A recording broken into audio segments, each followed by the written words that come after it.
ہر ایک ابتدا سے پہلے ہر ایک انتہا کے بعد، ہر ایک ابتدا سے پہلے ہر ایک انتہا کے بعد ذات نبی بلند ہے، ذات خدا کے بعد دنیا میں جتنی بھی قابل احترام شخصیات ہیں مانتے ہیں سبھی کو مگر مصطفیٰ کے بعد۔ حقیقت کروں گا بیاں دوستو چاہے کٹ جائے میری زبان دوستو، حقیقت کروں گا بیاں دوستو چاہے کٹ جائے میری زبان دوستو۔ جس زمین پر نبوت کی توہین ہو گر پڑے نہ کہیں آسماں دوستو، جو خلاف شریعت ہمیں حکم دیں گے بدل دیں گے وہ ہم حکمراں دوستو۔ اپنی منزل کی دن میں رہے گا رواں عشاق کا یہ کارواں دوستو۔ یہ بات عیاں ہے دنیا پر ہم پھول بھی ہیں تلوار بھی، یا بزم جہاں مہکائیں گے یا خون میں نہا کر دم لیں گے۔ سوچا ہے کفیل اب کچھ بھی ہو ہر حال میں اپنا حق لیں گے، عزت سے جیے تو جی لیں گے یا پھر جام شہادت پی لیں گے۔ میرے بھائیوں، آج کی یہ ریلی تحفظ ناموس رسالت کے عنوان پہ رکھی گئی ہے، اور بعض حضرات جب دعوت دی جا رہی تھی تو یہ کہتے تھے یار گستاخی انڈیا میں ہوئی ہے، ہمیں یہاں ریلی نکالنے سے یہ کیا فائدہ ہوگا۔ یہ آخری باتیں ہیں، اس کے بعد انشاءاللہ دعا ہوگی۔ تو اس کا فائدہ یہ ہے کہ اگر ایک عورت نے گستاخی کی تو حضور کی شان میں کوئی کمی نہیں آئی، میرے آقا کی شان ہے اس کے اندر کمی نہیں آ سکتی، لیکن وہ لعنتی بن گئی، اس نے اپنے لیے جہنم کا سامان خریدا ہے۔ اگر ہم حضور کی محبت میں نکلیں گے، حضور کی شان تو پہلے بہت بلند ہے، یہ ہمارا فائدہ ہے، ہم اپنی محبت کا اظہار کرنے کے لیے نکلے ہیں کہ آقا سے ہمیں محبت ہے۔ آپ نے واقعہ سنا ہوگا، ابراہیم علیہ السلام کو جب آگ میں ڈالا گیا تو ایک کرلا جو تھا وہ آگ کو پھونکے مار رہا تھا، ایک چڑیا آگ پہ پانی ڈال رہی تھی، دونوں سے سوال کیا گیا، کرلے سے پوچھا آگ تو پہلے آسمان کے شعلے آسمان سے باتیں کر رہے ہیں، تیری پھونکوں سے کیا ہوگا؟ کہا کہ میں ابراہیم علیہ السلام کے ساتھ بغض کا اظہار کر رہا ہوں۔ جب چڑیا سے پوچھا اس نے کہا کہ مجھے پتہ ہے آگ تو نہیں بجھے گی لیکن میں اپنی محبت کا اظہار کر رہی ہوں۔ میرے بھائیوں، ہم نے اپنی محبت کا اظہار کیا ہے، جن کے دل میں بغض ہے وہ اپنا بغض نکالیں، ہمارے دل میں حضور کی محبت ہے، ہم اپنی محبت کا اظہار کر رہے ہیں، اور پھر اظہار بھی ایسی شکل کے اندر کہ دیکھو قربانی ہے، آپ گرمی میں آئے دھوپ میں آئے، گرمی میں آپ کام کرتے رہتے ہیں، سارا دن مزدوری کرتے ہیں، اس کے علاوہ ایک قربانی یہ بھی ہے، دو مسالک ایک دوسرے کے پیچھے نماز پڑھنے کے لیے تیار نہیں، ایک دوسرے کی مسجد میں جانے کے لیے تیار نہیں، لیکن آقا کی عزت اور ناموس کی خاطر دونوں جمع ہو گئے۔ یہ آپ کی بہت بڑی قربانی ہے۔ اللہ اور اس کے رسول اس قربانی پہ ضرور آقا ہماری شفاعت کریں گے کہ آقا ہم تو ایک دوسرے کے ساتھ سلام لینا برداشت نہیں کرتے تھے، ایک دوسرے کے پیچھے نمازیں نہیں پڑھتے تھے، شدید تر اختلاف تھے، لیکن اس کے باوجود جب آپ کی عزت اور ناموس کا مسئلہ آیا ہم نے سارے اختلافات کو بلا کر ایک جگہ جمع ہو گئے۔ یہ ایک اللہ ہماری اس محبت کو سلامت رکھے، انشاءاللہ اس محبت کے صدقے جنت کے اندر بھی ہم جمع ہوں گے۔ تو اس ریلی کے اندر جہاں پہ ہم نے انڈیا پہ لعنت بھیجنی ہے، نورپور شرما پہ لعنت بھیجنی ہے، وہاں پہ ہم نے حضور صلی اللہ علیہ وسلم کی سیرت کو عام کرنا ہے، حضور صلی اللہ علیہ وسلم کے فضائل کو بھی بیان کرنا ہے۔ اسی حوالے سے میں 2-4 منٹ حضور صلی اللہ علیہ وسلم کی سیرت بھی بیان کرنا چاہتا ہوں، پھر اس کے بعد انڈیا میں جو گستاخی ہوئی اس کے حوالے سے بات ہوگی، پھر اس کے بعد ہمیں کیا کرنا چاہیے، ہم کیا کیا کر سکتے ہیں، اس کے لیے ہمیں کیا کیا کرنا چاہیے۔ انشاءاللہ مختصر وقت کے اندر اپنی بات کو مکمل کروں گا۔ کسی نبی کی شان میں بھی گستاخی کرے آدمی واجب القتل ہے، صرف ہمارے نبی کی بات نہیں، کوئی اگر عیسیٰ علیہ السلام کی توہین کرے وہ بھی واجب القتل ہے، اسے بھی قتل کر دینا چاہیے، دنیا میں رہنے کا اسے بھی کوئی حق نہیں۔ کسی عام نبی کی گستاخی کرنے والا بھی واجب القتل ہے۔ اور پھر میرے آقا جو وجہ کائنات ہیں وہ نہ ہوتے تو اللہ کسی نبی کو بھی نہ بھیجتے، پھر میرے آقا آخری نبی بھی ہیں، پہلے نبی بھی ہیں، میرے آقا اول بھی ہیں آخر بھی ہیں، یہ صرف اور صرف مقام صرف میرے آقا کا ہے، جو اول بھی ہیں جو آخر بھی ہیں۔ میرے آقا کب سے ہیں؟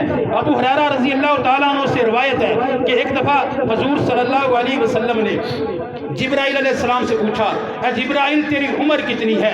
تو جبرائیل علیہ السلام نے کہا آقا میں عمر کے بارے میں تو نہیں جانتا، لیکن مجھے اتنا پتہ ہے کہ چوتھے آسمان پر 70,000 سال کے بعد ایک ستارہ طلوع ہوتا تھا، اس ستارے کو میں نے اپنی زندگی میں 72,000 مرتبہ دیکھا ہے۔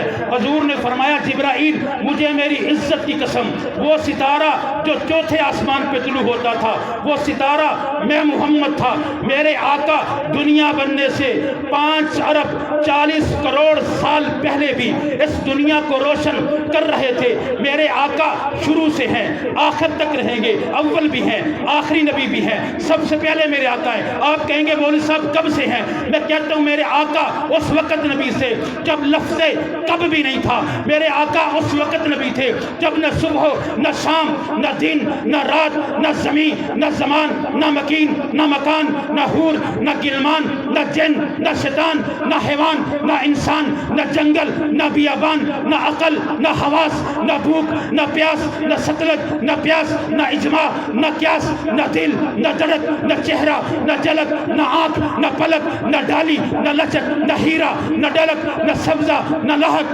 آدم صفی اللہ نہ تھے، نوح نجی اللہ نہ تھے، ابراہیم خلیل اللہ نہ تھے، اسماعیل ذبیح اللہ نہ تھے، موسیٰ کلیم اللہ نہ تھے، عیسیٰ روح اللہ نہ تھے، نہ صدیق نہ جرار نہ عثمان نہ کرار، نہ صبح تھی نہ شام تھی نہ دن تھا نہ رات تھی نہ موت تھی نہ حیات تھی، ایک اللہ دوسری محمد کی ذات تھی۔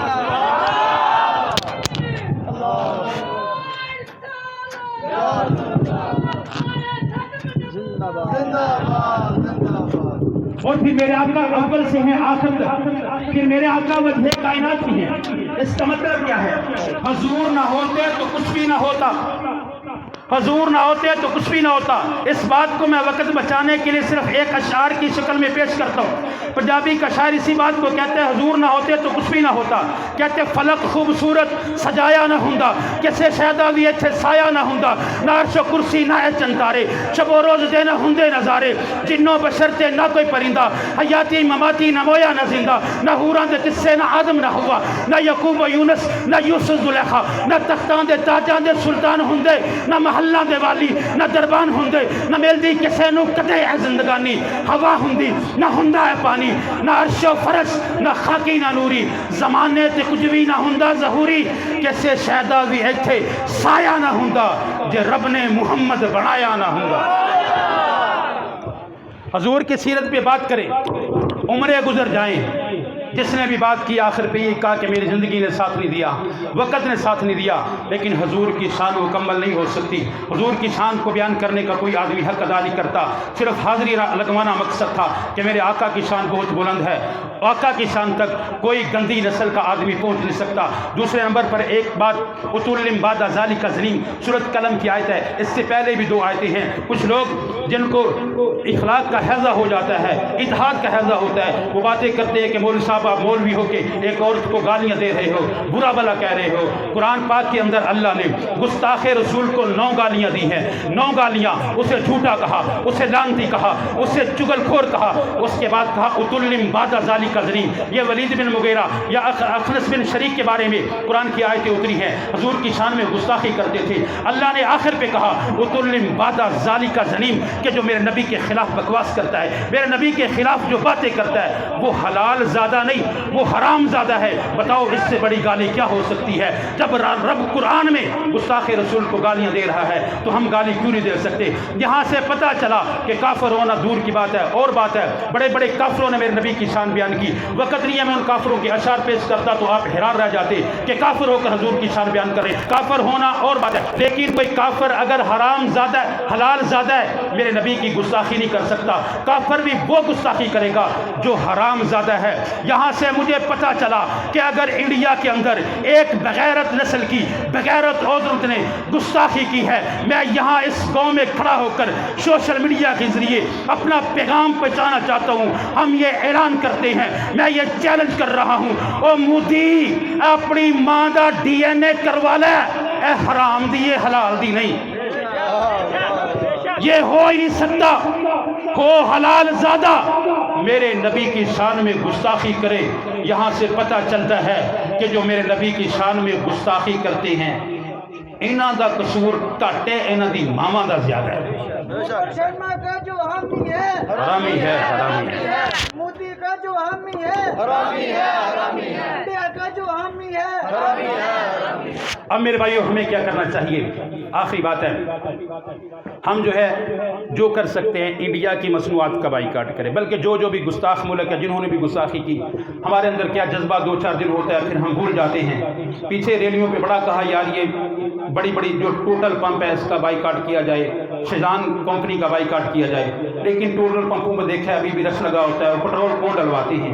اگر آپ چھوڑ دیتے وہ بند کر کے گھروں کو چلے جاتے، ان کو پتہ چل جاتا کہ مسلمان کے اندر کتنا جذبہ ہے۔ ہم جذبے میں آ کر بہت کچھ کر جاتے ہیں، لیکن ہمیں ضرورت ہے کہ مستقل طور پہ ہم کام کریں، ان کی جتنی مصنوعات ہیں ان کا بائیکاٹ کریں، اور اپنی حکومت سے ہمارا مطالبہ ہے کہ حکومتی سطح پہ آپ بائیکاٹ کا اعلان کرو، ساری عوام تمہاری غلام ہوگی، ساری عوام تمہارے ساتھ ہوگی، تمہیں کمپین کرنے کی ضرورت نہیں ہوگی، گھر بیٹھے تمہیں وزیر اعظم بنا دیں گے، پٹرول کی قیمتیں ڈبل کر دو، گھی کی قیمتیں بڑھا دو، یہ قوم برداشت کر لے گی۔ لیکن اگر تم ہمارے مکانوں کو سونے کا بنا دو، ہمارے لیے پاکستان میں دودھ اور شہد کی نہریں بہا دو، یہ کہو کہ حضور کی شان میں گستاخی برداشت کر لو، خدا کی قسم یہ قوم، یہ مسلمان بھوک برداشت کر سکتے ہیں، بچوں کو یتیم کروا سکتے ہیں، بیویوں کو بیوہ کروا سکتے ہیں، لیکن حضور کی شان میں گستاخی برداشت نہیں کر سکتے۔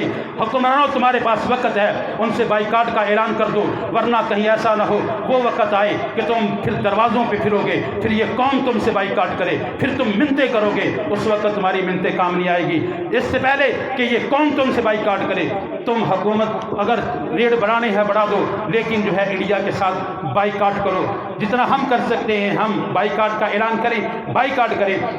اور ہم آج یہ عہد بھی کرتے ہیں کہ تحفظ ناموس رسالت کے لیے ڈھولا گاؤں آج یکجا ہوا ہے، انشاءاللہ ہمیشہ کے لیے رہے گا۔ جب بھی کوئی صحابہ یا اہل بیت یا حضور کی شان میں، اولیاء اکرام کی شان میں گستاخی کرے گا، ہم ایک ہے، بلکہ ہاتھوں میں ہاتھ ڈال کر ہم اس بات کا عزم کر رہے ہیں۔ اور میں تمہیں ایک پیغام بھی دے رہا ہوں، ساتھ وہ پیغام اشعار کی صورت میں بھی سنیں اور اپنی محبت کا ایک اتحاد کا اظہار بھی کریں کہ ہم ہاتھوں میں ہاتھ ڈال کر اس بات کا اظہار کر رہے ہیں۔ اور تمہیں میں پیغام دے رہا ہوں کہ اٹھ شیر مجاہد ہوش میں آ، اٹھ شیر مجاہد ہوش میں آ، تعمیر خلافت پیدا کر۔ مجمع میں بھی لوگ ہاتھ اوپر اٹھائے، ایک دوسرے کے ہاتھ کو پکڑ لے اور اتحاد کر کا اعلان کریں، اٹھ شیر مجاہد ہوش میں آ، تعمیر خلافت پیدا کر۔ کیوں فرقے فرقے ہوتا ہے، اب ایک جماعت کو پیدا کر، کر تو بھی ترقی دنیا میں، اسباب تجارت پیدا کر، قارون کی دولت ٹھکرا دے، عثمان کی دولت پیدا کر۔ اسلام قدم تو بڑھتا ہے، پھر کفار سے کیوں تو ڈرتا ہے؟ یا تو اسلام کا نام نہ لے یا پھر شوق شہادت پیدا کر، اور دل سے یہ کہہ کے آ، گھبرائے نہ، حالات بدلنے والے ہیں، جو کانٹے بن کر آئے تھے وہ لمحے ٹلنے والے ہیں۔ مظلوموں کی آہوں نے شعلوں کی ادائیں پہنی ہیں، یہ جال قفس سیادوں کے اب گلنے سڑنے والے ہیں۔ ہمت ہی نہیں طوفانوں میں جذبوں کو ہمارے چھین سکیں، جتنا ہم سے الجھو گے ہم اور مچلنے والے ہیں۔ جس کے جی میں آئے وہی پائے روشنی، میں نے تو دل جلا کے سر ہم رکھ دیا وما علینا۔